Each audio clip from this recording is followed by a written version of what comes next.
บ่มีแต่คืนนี้ขอทำใจใหญ่นั่งกินเหล้ากับคนเข้าใจเมื่อทอใดบ่หู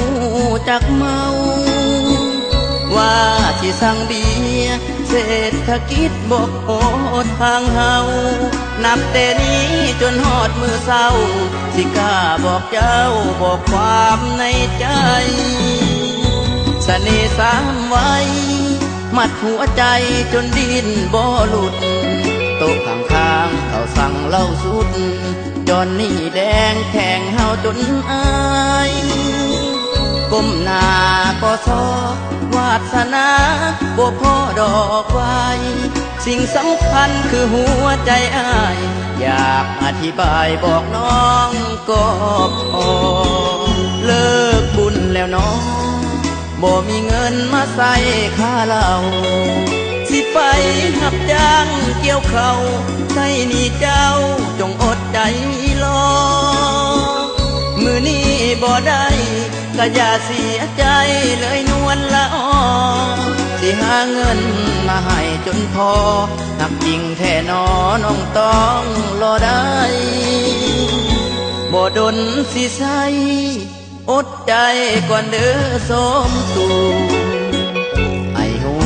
ทั้งหูว่าสองเฮานั้นห่างกันไกลบ่ได้เมาเหล้า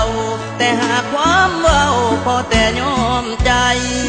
ไอ้ติดหนี้จนบ่จักหายเกี่ยวข้าวใดสิไปไสนาน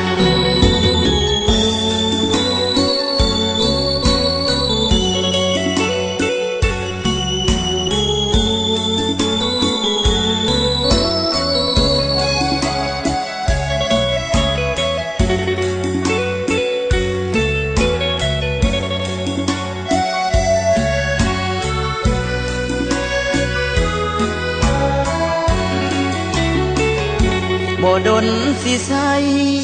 อดใจก่อนเด้อสมตูให้หูทั้งหูว่าสองเฮานั้นห่างกันไกลบ่ได้เมาเหล้าแต่หากความเว้าพอแต่ยอมใจไอ้ติดหนี้จนบ่จักอายเกี่ยวข้าวใดสิไปไส